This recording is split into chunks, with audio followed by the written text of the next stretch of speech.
Bien bonjour, j'espère que vous allez bien. Je vous retrouve après des vacances et un petit peu d'absence pour me remettre de tout ça et de façon absolument peu originale pour une vidéo dernière lecture, bien évidemment, parce que comme d'habitude je suis extrêmement à la bourre. Je pense que je vais arrêter de vous le préciser et que je vous dirai simplement quand, si j'arrive à être enfin à jour. En tout cas, ce n'est pas le cas aujourd'hui, très clairement, puisqu'on va parler de mes dernières lectures d'avril et on est fin juin. Dans le plus grand des calmes, tout va bien. Et parce que quand même, j'avais pas envie de traîner encore ces dernières lectures plus longtemps et de les oublier encore plus que ce n'est le cas actuellement, je vais vous parler de 7 livres aujourd'hui. C'est un petit peu plus que ce que je fais habituellement, mais c'est dans l'optique de ne pas accumuler encore plus de retard que ce n'est déjà le cas. J'espère que ça va fonctionner. Je pense que pour mai, je vais vous faire un gros bilan du mois de la fantaisie et un petit bilan des quelques lectures que j'ai fait en dehors de celui-ci. Et avec ça, normalement, je devrais retomber sur mes pattes incessamment sous peu. Je l'espère en tout cas, mais encore une fois, je vous tiendrai au courant. Bref, comme je vous le disais, j'ai 7 livres à vous présenter. Je vais tâcher de ne pas traîner et je vous propose qu'on commence tout de suite. Comme je le disais, ce sont des livres que j'ai lus en avril,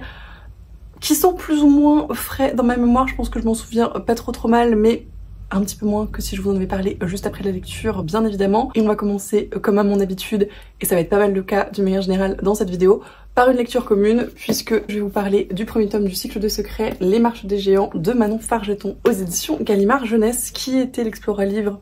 du mois d'avril, très logiquement, puisque je l'ai lu en avril, et c'était l'époque bénie où j'étais extrêmement à jour des explora-livres. Encore une fois, c'est bien moins le cas en ce moment, mais je m'y attelle et ça devrait pas trop mal se goupiller non plus.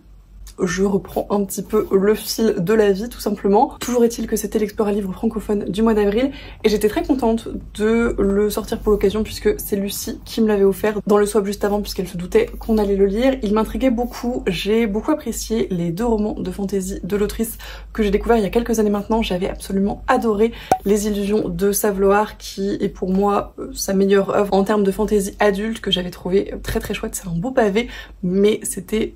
vraiment très réussi. Et je sais pas pourquoi, quand j'avais vu ce livre à sa sortie, j'avais été d'abord très intriguée parce que j'aime beaucoup l'autrice et parce que la couverture, ma foi, me plaît plutôt pas mal. Mais j'avais très peu accroché au résumé et avec le recul et après la lecture, je peux clairement dire qu'à mon sens, le résumé ne fait pas du tout justice à ce livre, tout simplement parce que c'est un résumé qui pour moi fait très classique en termes de fantasy young adult et c'est pas du tout ce que j'ai retrouvé dans ma lecture, à ma plus grande joie et à ma plus grande surprise. Et ça a du coup été bien évidemment une très bonne surprise, une très bonne lecture pour ce livre d'une manière générale. Je l'ai dans un très joli format hardback comme vous pouvez voir avec un jaspage tout pailleté, c'est le cas également du 2e tome, mais je ne l'ai pas lu dans ce format puisque pour des raisons de praticité, c'est un des nombreux livres que j'ai lu en version audio en avril. Je vous en ai parlé dans mon wrap-up mensuel, mais ça a été le mois où j'ai énormément consommé d'audiobooks et celui-ci n'a pas fait exception à la règle. Et j'ai plutôt bien apprécié l'audio pour le coup. Je sais que Lucie a eu un petit peu de mal avec ce format, mais pour ma part, ça a plutôt bien fonctionné pour cette lecture. J'ai trouvé la lectrice assez agréable, c'était pas transcendant, mais c'était efficace et en tout cas ça m'a pas perturbée et ça m'a permis de bien apprécier l'ambiance, de bien apprécier les personnages et l'univers. Donc c'est tout ce que je lui demandais, somme toute. On va être sur un livre assez mystérieux dès le départ puisque le premier chapitre s'ouvre sur une espèce d'expédition dans les glaces avec un bateau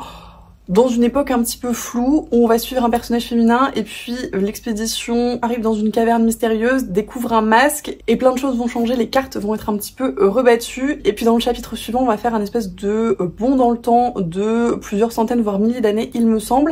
avec un petit peu les conséquences finalement de cette expédition et de cette découverte. Et on va suivre des personnages différents et notamment le personnage de Laura qui est la protagoniste du récit. Même si on suit d'autres points de vue, Laura qui est donc une adolescente dans un monde où une assemblée va être désignée au tirage au sort pour prendre les décisions politiques qui concernent le pays. Laura va être désignée pour représenter les pêcheurs puisque c'est sa caste, même si elle est un petit peu en dehors de celle-ci pour plein de raisons que je vous laisserai découvrir et que c'est un petit peu le bazar dans sa vie d'une manière générale à ce moment-là. Il y a pas mal de choses qui vont se jouer dans ce premier tome, tant d'un point de vue politique que du point de vue des personnages, de leur développement, de leur vie tout simplement parce qu'il va y avoir pas mal de chamboulements et de péripéties en tout genre.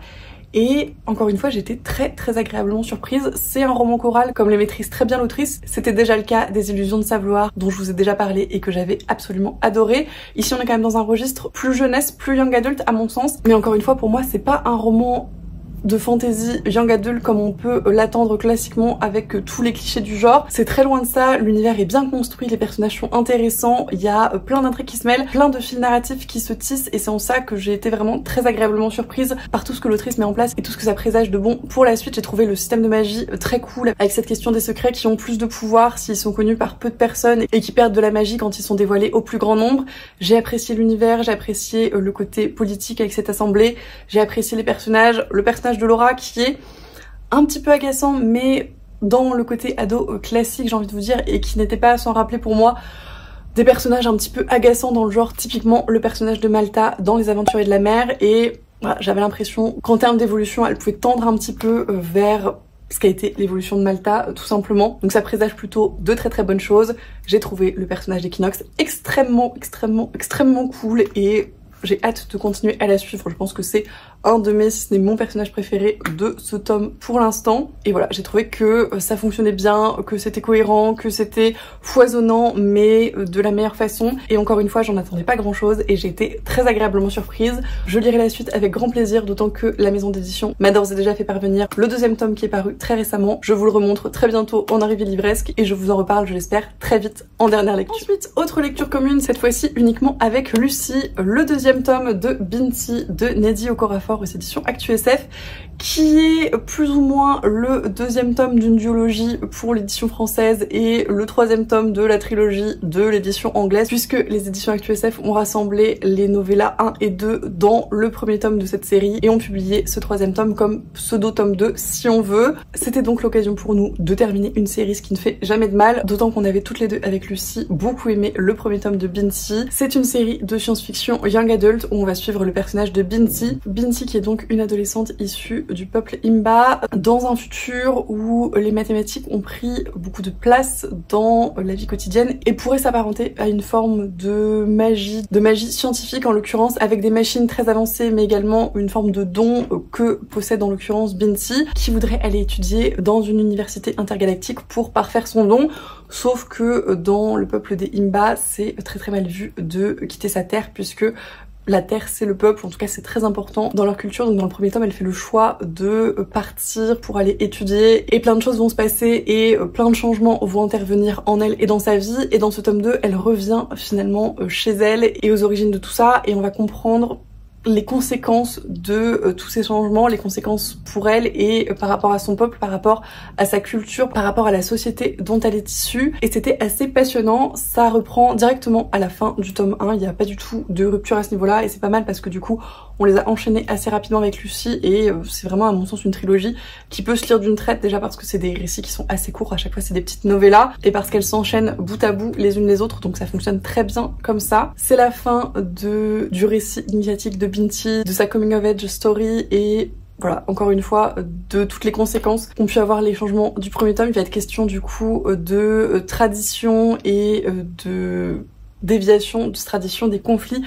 que ça peut engendrer, des conflits entre peuples aussi, des différences culturelles, mais également des chocs culturels dans le même peuple avec la remise en question des traditions. C'était très chouette, encore une fois, c'est une série que j'ai adoré lire, ça se dévore tout seul, Neddy Okorafor, c'est extrêmement accessible en science-fiction, ça se lit très vite, le style est très fluide, très agréable, et c'est absolument passionnant, tant dans le fond que dans la forme, ça permet de découvrir d'autres choses, typiquement voilà, le peuple Imba que personnellement je ne connaissais pas du tout, qui a une culture et une identité absolument passionnante, mais également les autres peuples qui gravitent un petit peu autour de lui, qu'ils soient réels ou inventés, parce que la dynamique est hyper intéressante dans tous les cas. Comme je le disais, c'est une série de novellas, donc ce tome en soi ne fait que 250 pages, quelque chose comme ça, et il est suivi d'une interview de l'autrice qui va expliquer un petit peu ses choix de narration, son travail, etc. C'est absolument passionnant, encore une fois, c'est très souvent le cas dans les romans ActuSF et c'est quelque chose que j'aime j'aime beaucoup parce que ça permet d'aller un petit peu plus loin dans la lecture et c'est toujours très intéressant. Je continuerai bien évidemment à lire Nnedi Okorafor, à découvrir cette autrice dont finalement j'ai pas lu tant de livres que ça, mais que je ne peux que vous recommander pour toutes les belles découvertes que j'ai faites. Ensuite, toujours en lecture commune pour un autre book club cette fois-ci, puisque c'était la lecture commune d'avril, encore une fois, du Galactic Book Club de Snodza. J'ai lu Station 11 de Emily St. John Mandel qui m'avait été offert par Lucie, qui m'avait donné très envie de le lire quand elle l'avait lu l'année dernière, il me semble. Encore une fois, c'est un livre que je n'ai pas lu en papier, mais en livre audio, comme beaucoup de livres en avril. Et j'étais très contente de le découvrir et encore une fois, j'ai trouvé que l'audio fonctionnait plutôt très bien pour ce récit. La narration était agréable, était fluide et ça m'a bien emporté dans le récit, dans l'univers et avec les personnages. En gros, l'histoire s'ouvre sur le début d'une épidémie qui n'est pas sans rappeler un certain nombre de choses. Et ça va être un livre qui va être à la fois pré, père et post-apocalyptique puisque on va suivre pas mal de personnages différents, pas mal de timelines différentes qui vont s'entremêler dans le récit. On précise pas toujours exactement où on est et quand on est, mais c'est assez facile de raccrocher les wagons parce que tout simplement quand on est dans le post-apo, on sait qu'on est dans le post-apo et quand on est plutôt dans notre temps actuel, on sait aussi où on est. Donc c'était assez bien fait finalement à ce niveau-là et assez réussi pour pas perdre le lecteur, ce qui n'est pas toujours le cas dans ce genre de livre qui essaye de mélanger un petit peu les temporalités. Là j'ai trouvé que ça fonctionnait plutôt très bien et encore une fois, on va suivre pas mal de personnages, mais qui vont tous avoir plus ou moins pour lien un acteur très célèbre de l'époque moderne, qui décède de façon assez dramatique et tragique au début de l'histoire, et qui va avoir un impact et une influence assez insoupçonnée dans le futur après l'apocalypse, et ce, des années, voire des dizaines d'années après son décès. C'était plutôt bien fait, encore une fois, toute cette fresque qui est tissée. Au départ, on sait pas trop où on va, on suit tous ces personnages sans trop savoir pourquoi, et c'est vraiment très tard que la ligne directrice se dessine, mais ça m'a pas dérangé parce que j'ai trouvé que, encore une fois, c'était plutôt bien fait. Dans le genre, ça faisait un petit peu documentaire d'une certaine façon, avec parfois des espèces d'interviews, avec parfois des lettres, avec voilà, des documents annexes, avec juste la vie des personnages, enfin voilà, plein de médias qui se mêlaient et qui formaient un tout assez cohérent et une histoire à part entière. Ça a aussi un côté un petit peu cyclique dans l'ensemble, ce qui est encore une fois assez intéressant, notamment du fait de ce côté pré, père et post-apocalyptique. Voilà, il y a pas mal de choses qui sont traitées en sous-texte que je vais pas forcément plus vous développer ici parce que c'est un petit peu spoilant et pour moi c'est typiquement le genre de livre à lire sans trop en savoir finalement. Je me suis lancée très aveuglément. Je suis même pas sûre très honnêtement d'avoir lu le résumé avant de me plonger dans ce livre. Tout simplement parce que je fais relativement aveuglément confiance à Lucie et à ses avis et que c'était l'ALC du book club de Marion. Et je ne regrette pas du tout ma lecture, encore une fois. Je suis très contente d'avoir découvert Emily St. John Mandel parce que ça faisait un moment que ça me faisait envie. Je sais que La Mer de la Tranquillité est plus ou moins dans le même univers. En tout cas, on conseille de lire celui-ci avant. Donc maintenant, je vais probablement me pencher sur La Mer de la Tranquillité et voir ce que ça donne. Probablement pas tout de suite, mais je pense que ça va faire partie de mes prochains livres de SF à découvrir. Ensuite, encore une lecture commune, cette fois-ci en comité un petit peu plus restreint, puisqu'on l'a lu avec Lucie, avec Marion, donc Snodza, et avec une de ses amies sur Instagram. Je suis désolée, ton pseudo m'échappe, je vais essayer de le retrouver. On a lu donc La chute d'Ilyrien de Martha Wells aux éditions La Talente, le premier tome Chasseur de sorciers, qui était une lecture un petit peu particulière, en tout cas qui m'a donné pas mal de fil à retordre. Ça n'a pas été la plus belle réussite en matière de lecture commune, je crois que c'est la deuxième lecture commune qu'on fait avec Marion et Lucie, qui se finit plus ou moins en eau de boudin, puisque c'est avec elles que j'avais commencé Un jour de nuit tombée, qu'elles ont fini depuis plus d'1 an maintenant et que je n'ai toujours pas repris. Et voilà, encore une fois, cette lecture n'a pas forcément été une grande réussite pour tout le monde. Il me semble que Marion et son amie l'ont abandonnée. Pour ma part, j'ai beaucoup galéré au début, je l'ai plus ou moins mise en pause et puis je l'ai repris des semaines voire quasiment des mois plus tard pour réussir finalement à le terminer, ce qui était vraiment pas dit au départ, tout simplement parce que c'est un livre qui ne vous prend absolument pas par la main, qui ne vous explique absolument rien et vraiment les premiers chapitres et même plus longtemps que ça, hein, pour les 150 voire 200 premières pages, je ne comprenais pas où j'étais, je ne comprenais pas où j'allais, je ne comprenais absolument rien de l'univers. Je situais plus ou moins les quelques personnages qu'on suivait un petit peu assidûment, mais sinon c'était extrêmement flou. Et donc tout était très laborieux à lire parce que, voilà, en termes de contexte, c'était pas du tout clair. Et voilà, ça a pas rendu ma lecture facile, d'autant que c'était pas forcément une période de lecture facile en soi pour moi, raison pour laquelle j'ai lu beaucoup de livres audio, donc voilà. L'un dans l'autre, c'était probablement pas la bonne lecture au bon moment, mais c'est pas non plus une lecture facile, clairement, c'est très flou, très brouillon au début, mais je pense que c'est assez volontaire de la part de l'autrice, et quand on arrive, bon gré mal gré, et avec un petit peu beaucoup d'efforts à passer ces 150-200 premières pages, et qu'on attaque finalement le cœur du sujet, et qu'on comprend un petit peu tout ce qu'on nous a présenté au départ, c'est très très chouette et j'ai beaucoup aimé ma lecture malgré le fait que c'était très compliqué. J'ai beaucoup aimé retrouver la plume de Martha Wells que j'apprécie beaucoup, notamment dans Journal d'un Assassin. Là c'est très différent parce qu'on est plutôt dans de la fantasy, même si par certains aspects j'aurais tendance à dire que ça tend vers la science fantasy avec ce côté découverte de civilisations différentes, découverte de cultures différentes et toute la question de cette rencontre de l'altérité et voilà de ce qu'on fait de l'étranger et de sa culture, qui sont des notions assez présentes en science-fiction de manière générale, qui sont un petit peu moins traitées en fantasy, même si voilà, ça peut être parfois le cas, notamment typiquement dans La Guerre de la Faille ou ce genre de choses. Il y avait aussi à mon sens une espèce d'entité plus ou moins magique, un petit peu personnifiée, qui n'était pas sans rappeler des formes d'intelligence artificielle et qui posait des questions que pose en science-fiction l'intelligence artificielle et la prise d'indépendance de celle-ci et la prise d'indépendance de cette magie. Donc voilà, je trouvais qu'il y avait pas mal de choses qui pouvaient être un petit peu poreuses, un petit peu perméables entre la fantasy et ce que peut faire Martha Wells en science-fiction. Après c'est logique, c'est probablement des thématiques qui l'intéressent et qu'elle explore dans différents genres, mais voilà, je trouvais ça intéressant de voir que finalement c'était pas forcément des thématiques qui étaient très présentes en fantasy classique, mais qu'elles pouvaient quand même être abordées dans ce type d'univers également. Comme je le disais, j'ai très difficilement compris l'univers, le contexte, etc. Et c'est pas du tout ce qui m'a porté dans ce livre, même si,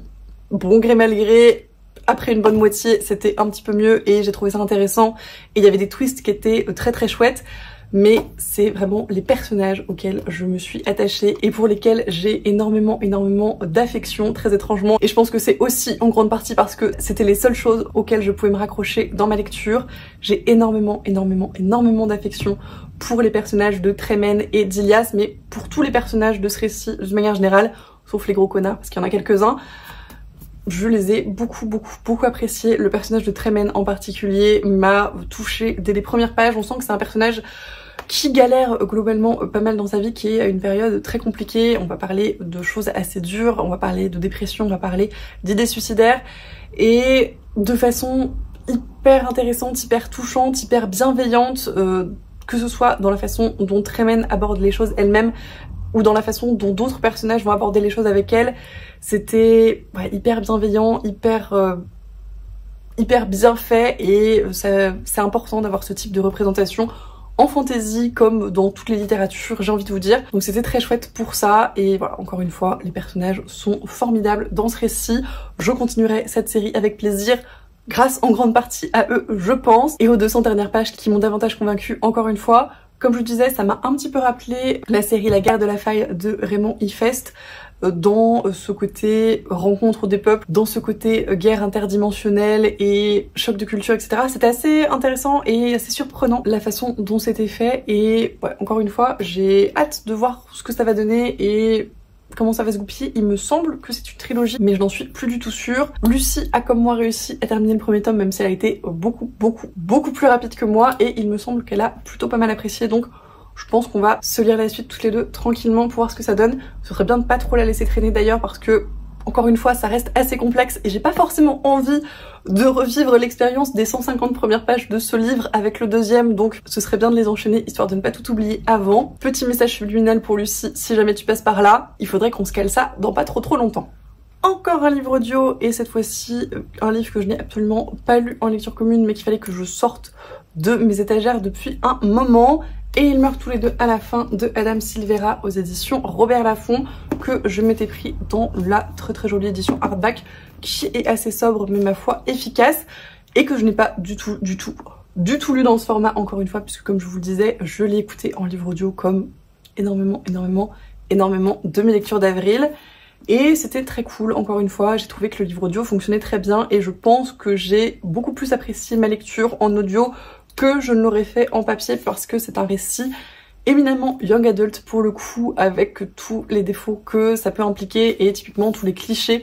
que ça peut impliquer. On va être ici dans un univers d'anticipation où une entreprise peut prédire votre mort 24 heures à l'avance et où on va vous appeler du coup dans les 3 heures qui suivent minuit pour vous informer de votre décès imminent. On va suivre du coup les personnages de Matteo et Rufus qui sont 2 adolescents, je sais plus s'ils ont 16 ou 18 ans, qui vont être appelés du coup par cette fameuse entreprise et qui vont se rendre compte qu'ils n'ont plus qu'une journée à vivre. Ils vont avoir des réactions assez différentes par rapport à cette annonce et ils vont ensuite rentrer en contact par l'intermédiaire d'une application qui met en relation les personnes qui n'ont plus beaucoup de temps à vivre. Encore une fois, c'est une des choses que j'ai beaucoup apprécié dans le récit, toute la construction de l'univers autour de cette notion de mort imminente et autour de cette fameuse entreprise qui peut prédire les morts, tout ce que ça peut impliquer en fait comme changement en termes sociaux, en termes commerciaux également, puisque bien évidemment c'est un business comme un autre, la mort est un business comme un autre, donc il y a plein d'entreprises qui se saisissent un petit peu de la chose et qui proposent en tout cas des biens et des services en rapport avec ces dernières heures, en rapport avec ces décès imminents. C'est quelque chose que j'ai trouvé très intéressant dans le récit, même si c'est finalement assez secondaire puisqu'on va se concentrer quasiment exclusivement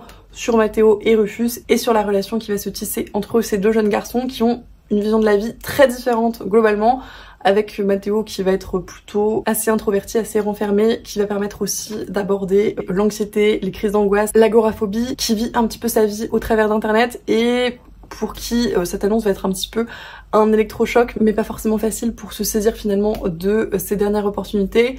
Et de l'autre côté, Rufus qui est beaucoup plus expansif, beaucoup plus extroverti et qui vit sa vie très différemment de Matteo. C'est un schéma assez classique, la collision est assez frontale, mais dans l'ensemble ça fonctionne plutôt pas trop mal. Le livre audio fonctionne très bien en la matière puisque c'est 2 narrateurs différents pour les 2 points de vue des personnages, donc on a vraiment cette alternance. Ce qui est très bien retranscrit également, c'est la tension qui monte progressivement, puisque s'ils savent qu'ils vont mourir dans la journée, ils ne savent pas exactement quand, donc on a vraiment le minutage de ces 24 dernières heures au fil des chapitres, avec la tension qui monte progressivement avec le temps qui passe, et qui rend une ambiance un petit peu pesante du coup, même si elle reste plutôt très positive et très bienveillante aussi étrangement, avec un espèce de grand message final si on veut, de profiter de la vie jusqu'à la fin, qui est ma foi assez classique mais qui fonctionne plutôt pas mal dans le récit. Encore une fois, comme je le disais, je pense que je l'aurais beaucoup moins apprécié ma lecture si je l'avais lu en papier plutôt qu'en audio, parce que j'ai trouvé le format très adapté et cette alternance de narration m'a beaucoup plu, mais ça reste très young adult dans la relation, dans les personnages, dans leur construction, dans les descriptions d'une manière générale. Et je pense que ça aurait un petit peu freiné ma lecture si je l'avais lu tel quel. Ça reste bien ficelé, ça reste bien construit et j'ai globalement passé un bon moment. Je sais qu'il y a d'autres livres qui sont parus dans le même univers, mais personnellement je pense que ce livre-ci se suffit largement à lui-même. Je suis contente de l'avoir découvert, c'était une bonne lecture, mais c'était pas aussi transcendant que ce que j'avais entendu et ce que j'imaginais. Je pense, cela étant dit, que je suis très loin d'être le public cible. J'aurais dû le lire il y a 5 ans, 6 ans, 7 ans, ça aurait probablement beaucoup mieux marché avec moi. Je l'ai découvert un peu tard, mais c'était très chouette quand même. Ensuite, et encore et toujours, un livre audio, j'ai écouté le premier tome des 7 sœurs de Lucinda Riley aux éditions du Livre de Poche, qui n'a pas de nom pour le coup. Il me semble que les autres ont un nom, mais celui-ci doit seulement être Les 7 sœurs. On m'a offert la série complète pour Noël parce que ma mère et ma grand-mère les ont dévorées à la fin de l'année et avaient très hâte que je me lance dedans pour qu'on en parle toutes les 3. Je ne voulais pas trop faire traîner cette lecture, mais encore une fois, c'était un petit peu compliqué pour moi en avril de lire ces gros pavés. Donc le livre audio était très bien et était plutôt agréable ma foi. En tout cas, la lectrice ne m'a pas particulièrement dérangée, même si elle ne m'a pas non plus transcendée. On a vu cette série pas mal tourner, mais si jamais vous ne savez pas du tout de quoi il est question, dans la série Les 7 sœurs, on va suivre de façon assez étonnante 6 sœurs, mais il me semble qu'il y a un 7e tome pour la fameuse sœur mystérieuse, mais au départ, on suit 6 sœurs qui ont été adoptées par un milliardaire suisse qui est allé un petit peu les chercher aux 4 coins du monde, qui a récolté des orphelines un petit peu partout et qui les a élevées dans une grande maison au bord d'un lac qui a l'air, ma foi, fort sympathique. Sauf qu'au début du récit, ce brave monsieur vient à mourir dans des circonstances très cheloues globalement et laisse à ses filles un héritage non moins bizarre puisque un globe va être posé dans leur jardin avec une espèce de phrase énigme quant à leur origine pour que chacune puisse aller, si elle le souhaite, un petit peu à la chasse à son passé. On va suivre dans ce premier tome le personnage de Maya, qui est la sœur la plus casanière du lot, puisque c'est celle qui est restée en Suisse avec son père alors que toutes les autres ont un petit peu fui le cocon familial. C'est également l'aînée et celle qui est responsable de tout et de tout le monde, et cette espèce d'énigme, ces coordonnées GPS mystérieuses vont l'emmener à Rio dans un voyage pour encore une fois découvrir ses origines. Ça va être un récit qui va alterner entre le présent donc de Maya en 2007 je crois, il me semble que c'est là où on est situé à l'époque moderne, et entre 1927 puisqu'on va assister à la création du Christ Rédempteur, donc qui est un petit peu l'emblème de Rio, et on va comprendre du coup le lien entre cette statue et l'histoire de Maya et sa famille, etc. C'est pas forcément ce que je préfère, les doubles temporalités en tout cas. Sous ce format-là, ça m'est arrivé d'en apprécier certaines, notamment quand il y avait une alternance de chapitres ou un fin mot de l'histoire un petit peu plus direct entre ces deux temporalités. Là c'était un petit peu plus flou et avec des longues plages pour chacune des temporalités, ce qui je pense peut très bien marcher si vous voulez vous en imprégner à fond de l'une puis de l'autre, mais qui m'a un petit peu moins convaincue du coup. De même, j'ai trouvé l'écriture très factuelle et encore une fois, c'est pas forcément ce que je préfère en la matière. C'était pas toujours très subtil à mon sens et typiquement j'ai eu beaucoup de mal avec les personnages masculins, mais tous autant qu'ils soient, que ce soit les personnages masculins modernes et typiquement le love interest, ou les personnages masculins du XXe siècle qui, voilà, m'ont tous plus insupportés les uns que les autres. Même le père, que finalement on ne voit pas du tout, je le trouve éminemment chelou. Pour moi c'est typiquement une histoire à la Umbrella Academy avec cette espèce de milliardaire à moitié fou qui adopte des enfants qu'il choisit de façon un petit peu étrange parce que manifestement elles ont toutes des histoires de vie plus incroyables les unes que les autres. Bref, je trouve cet homme très bizarre, je sais qu'il y a un tome qui lui est consacré, je sais pas du tout ce que ça peut donner, je sais pas du tout quand je le lirai, mais de toute façon on me l'a offert donc j'y viendrai probablement à un moment ou à un autre. Mais voilà, il y a plein de choses qui m'ont un petit peu déroutée, qui m'ont un petit peu chafouiné. Encore une fois, c'est pas le genre de livre que je préfère, je pense, de manière générale. Je suis clairement pas du tout le cœur de cible de cet ouvrage. Il y a des choses qui étaient plutôt réussies, qui m'ont davantage plu. Typiquement, tout le côté historique était très intéressant. L'ambiance de Rio était plutôt cool et assez bien retranscrite à mon sens. Mais ouais, j'ai eu beaucoup de mal avec les personnages. Même les personnages féminins étaient pour moi assez peu attachants et assez lisses d'une manière générale. Donc à voir, je continuerai tranquillement la série. Je pense que le livre audio c'est le bon format pour moi en l'occurrence parce que c'est pas prise de tête pour un sou. Je pense que j'enchaînerai pas forcément les tomes trop rapidement histoire de pas faire un trop plein, mais si je peux en lire tranquillement un par mois ou un tous les 2 mois histoire de pas non plus trop faire traîner la saga, ce serait pas mal. Et on va terminer cette vidéo absolument interminable pour laquelle je vais probablement beaucoup m'en vouloir au montage par une lecture qui n'est ni un livre audio, ni une lecture commune, l'Évangile selon Myriam de Katie Stewart, aux éditions Menemos, qui encore une fois m'avait été extrêmement bien vendue par Lucie, fin d'année dernière il me semble. Elle m'avait donné très envie de la découvrir, je crois que ça fait partie de son top lecture de 2023, donc j'ai pas hésité très longtemps à me le procurer. On va être dans un récit de science-fiction, encore une fois, j'en ai lu pas mal en avril, dans un post-apo où on va suivre le personnage de Myriam,